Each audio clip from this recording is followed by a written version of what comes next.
Okay, all Asim Waqar CM कौन बनेगा? आसिम वकार। मानक भाई आप तो नहीं बनेंगे, गारंटी इस बात की। मैं बहुत सीधी सीधी बात कर रहा हूं सर। मानक भाई इस देश को बर्बाद मत कीजिए। बच्चे एक लिस्ट जारी कीजिए आप। मानक गुप्ता जी यहां बैठकर बहस तो हमसे करा रहे हैं आप हम लोगों को। आपके पास क्या डिटेल है? मजाक बना कर रखा है आपने, जोकरी करा रहे हैं डिबेट में। 1.5 लाख वोट पर आ गए। 1.5 लाख में भी 2 घंटे तक काउंटिंग बंद रखी। और मैं न्यूज 24 पर ओपनली कह रहा हूं, इलेक्शन कमीशन मेरे खिलाफ एफआईआर करे, और कोई ना करे तो संजू वर्मा जी कर दें। इलेक्शन कमीशन के वकील जो हैं वो खून के आंसू रो रहे हैं कि हमें कहां फंसा दिया यहाँ।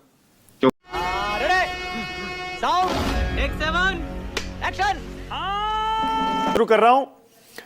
आलोक जी, सुप्रीम कोर्ट में एसआईआर पर चेतावनी तो ठीक है, सुप्रीम कोर्ट ने दे दी कि भैया अगर कुछ इलीगल हुआ तो उसको पूरे हम प्रक्रिया को रद्द कर देंगे, लेकिन अल्टीमेटली तो एसआईआर रुका नहीं ना आलोक जी। जिस तरह वक्फ नहीं रुका उसी तरह एसआईआर भी नहीं रुका, ये तो आप मानेंगे? मुझे पहली फुर्सत में निकल लगता है कि किसी कानून जो संसद से बना है उसको रोकने का काम सुप्रीम कोर्ट अक्सर नहीं करता है, और जो काम करता है वो उसमें बदलाव या उसमें जो संवैधानिक आधार पर जो कमियां होती हैं उनको दूर करने का काम करता है। न्यायालय का शायद यही काम है। कानून बनाना जो है वो संसद का काम है।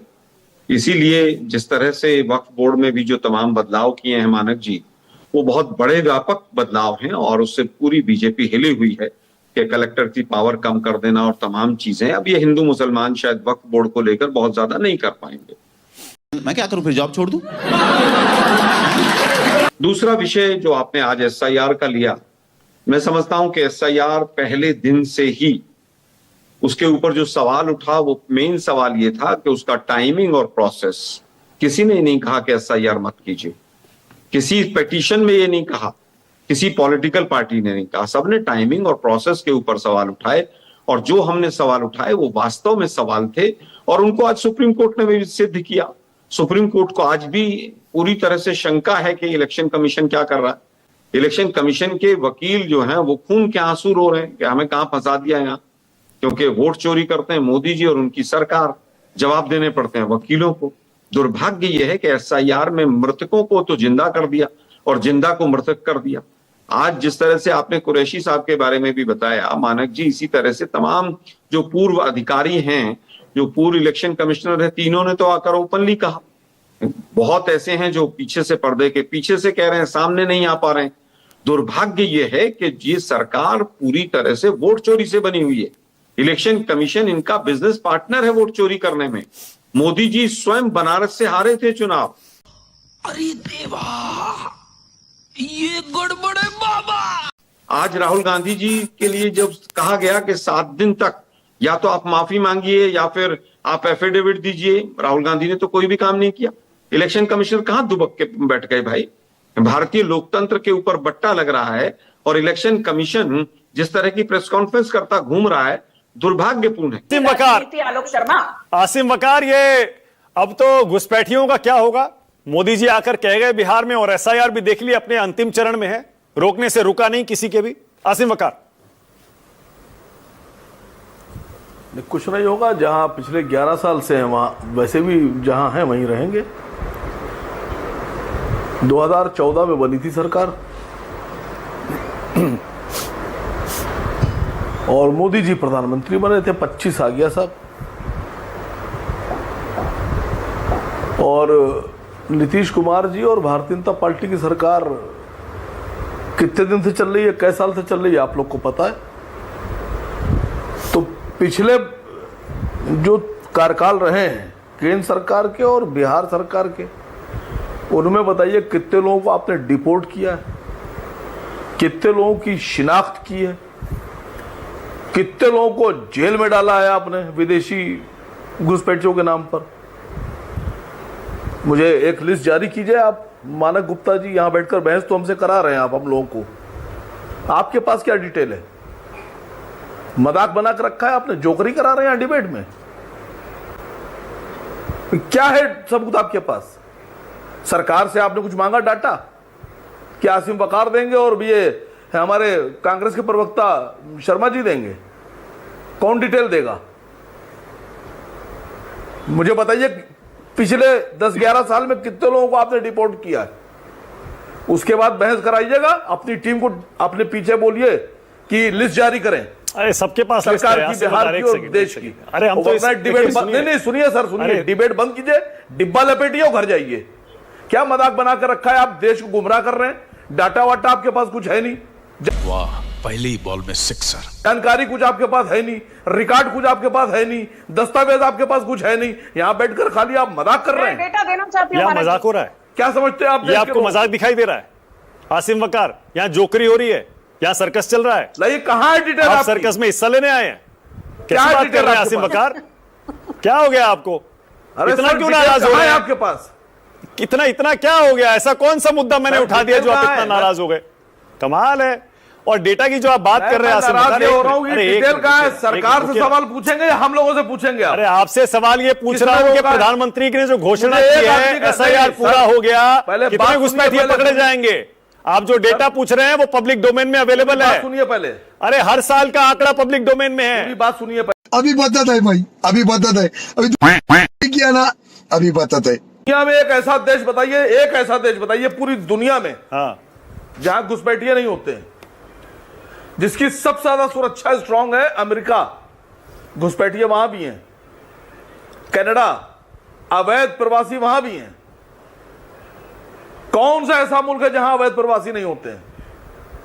अगर आपने 10, 20, 50 पकड़ लिए तो क्या कमाल कर दिया आपने? आपको देश के मुद्दों पे यहां पर डिबेट कराना चाहिए सर। मैं बहुत सीधी सीधी बात कर रहा हूं सर। मानक भाई, इस देश को बर्बाद मत कीजिए। बच्चे अरे आपके कमाल बड़े कर रहे हैं। हो अब रुक जाइए, अब रुक जाइए, अब एक सेकंड, अब रुक जाइए। आप कुछ भी बोलो, ये नहीं सुनने वाला। आप आइए, नवल किशोर आप आइए और जरा बताइए, एसआईआर पर ठीक है मान लिया हमने, प्रक्रिया तो रुकी नहीं। आलोक जी भी वही बात कह रहे थे कि नहीं, बहुत सारे बदलाव किए और सही भी है। चलिए आप इस पर बता दीजिए नवल किशोर, ये तेजस्वी यादव अकेले क्यों निकले हैं अपनी बिहार यात्रा लेकर? राहुल गांधी क्यों नहीं आए? बीजेपी कह रही है दोनों में सब कुछ ठीक ठाक नहीं है, मतभेद इतने गहरे हो गए हैं कि अपनी अपनी राह पर चल पड़े सब लोग। झूठ बोलो, बार बार झूठ बोलो। असल में भारतीय जनता पार्टी को हर जगह भेद दिखता है, दुष्प्रचार करने में माहिर है, और वो चाहती है कि लड़ाई झगड़ा कराकर लोगों को अलग अलग करे ताकि वो अपना रोटी सेक सके। ये चुनाव है और हर पॉलिटिकल पार्टी अपने अपने तरीके से भारतीय जनता पार्टी का पोल खोल रही है और बिहार की जनता के साथ खड़ा होने का कोशिश कर रही है। जो झूठ पिछले 20 साल से बोल रहे हैं, जिस तरह का पलायन, जिस तरह की बेरोजगारी, जिस तरह का उद्योग में कमी, जिस तरह का विकास का जो मानक वहां पे पैदा किया है, जो कि भयावह है। लगातार नीति आयोग रिपोर्ट ने इस बात की तरफ इशारा किया है कि डबल इंजन की सरकार दोनों एक अपराध में और एक भ्रष्टाचार में लिप्त है। उसका पोल खोलने का काम हम लोग कर रहे हैं। जहां पे तेजस्वी जी है, जब वो निकलते हैं वो भी करते हैं, जब राहुल जी आते हैं तो दोनों मिलकर करते हैं। इसमें परेशानी क्या है हमारे? भारतीय जनता पार्टी की परेशानी का कारण क्या है? उसकी सत्ता जा रही है। वास्तव में परेशानी ये है कि उनकी सत्ता जा रही है। अभी मजा आएगा ना भिड़ो। और जब बिहार से सत्ता जाएगी तो देश से भी जाएंगे। ये उनको बहुत बड़ी चिंता है। यही कारण है कि लगातार इस तरह की बात और इस तरह का अफवाह फैलाने की कोशिश कर रहे हैं। उनको जवाब देना चाहिए कि विगत 20 साल में जो उन्होंने काम किया है उसे बिहार को ठगने का, और लगातार प्रधानमंत्री 2014 से आकर बिहार को जो गुमराह करते हैं कि यहाँ पे ये है, यहाँ पे घुसपैठिया है, यहाँ पे जंगल राज है, यहाँ पे ये तमाम तरह की बातें चुनाव के समय में करते हैं आकर। और यह भी बात सही है कि 2015 में भी उनको मात दिया गया और 2020 में भी उनको मात दिया गया। तो ये इस बार फुल एंड फाइनल है कि बिहार से उनकी विदाई तय है। Full and final, okay.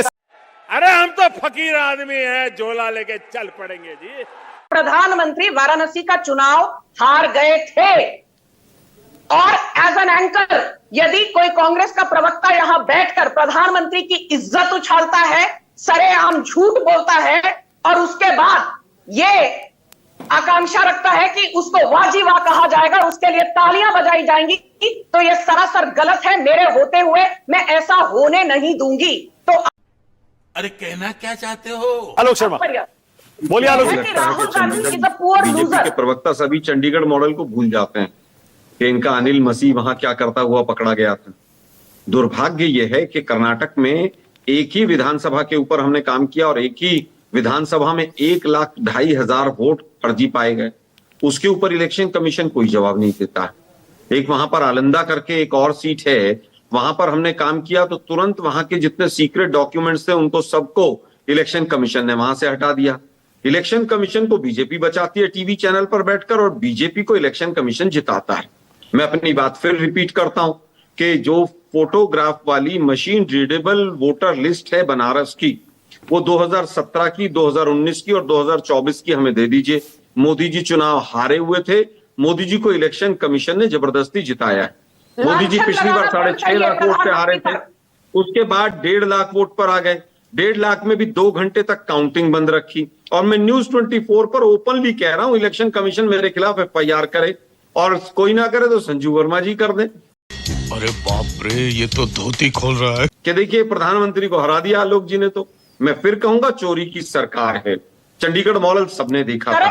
फेंकू कौन है, क्या है, मैं उस पर नहीं जाना चाहता, लेकिन सबसे ज्यादा झूठा प्रधानमंत्री अगर कोई रहेगा तो उसका नाम बिना बताए न्यूज 24 के दर्शक समझ जाएंगे कि सबसे ज्यादा झूठ किस प्रधानमंत्री ने अपने कार्यकाल में बोली है, किसने सबसे ज्यादा यू टर्न ली। मुझे क्रेडिट नहीं चाहिए, लेकिन आज का विषय बहुत गंभीर है, मैं इस पर नहीं आगे बढ़ूंगा।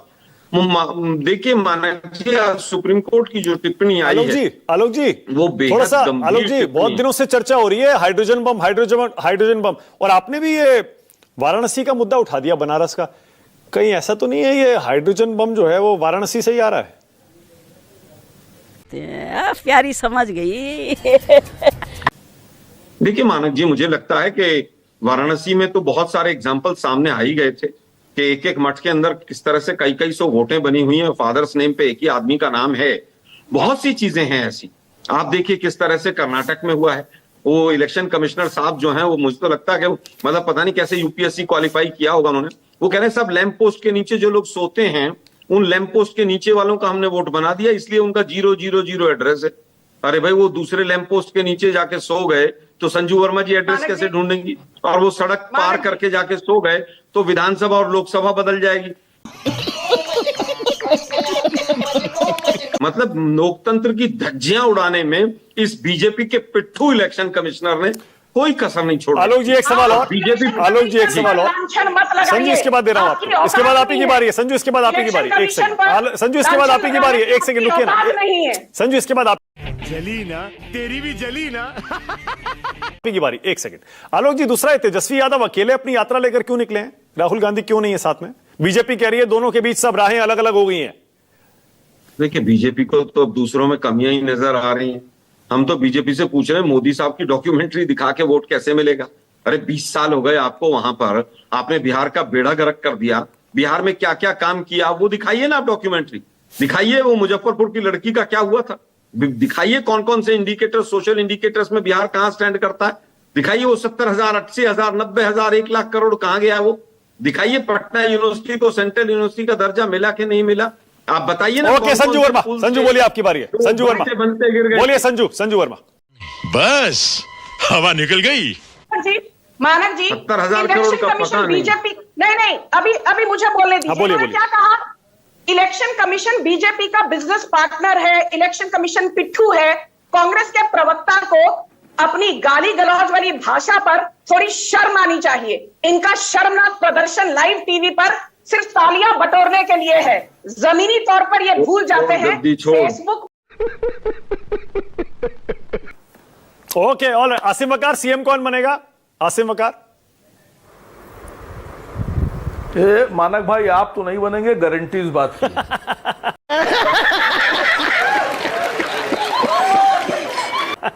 और हम भी नहीं बनेंगे सर। कौन बनेगा ये सवाल है, कौन नहीं बनेगा ये सवाल नहीं है। नहीं सर, ये सवाल आप हमसे ना पूछकर सबसे पहले तो पूछिए बीजेपी कार्यकर्ताओं से, बीजेपी नेताओं से। हाँ। कि कौन बनेगा। हाँ। क्या खाली भाई 2 लोग मैदान में, 3 लोग हैं ना, तो जो बनेगा उनसे पूछिए ना पहले। हमने तो दावा ही नहीं किया सर, हम तो दावा ही नहीं कर रहे हैं मुख्यमंत्री बनने का। हाँ। खत्म, bye bye, tata, goodbye, गया।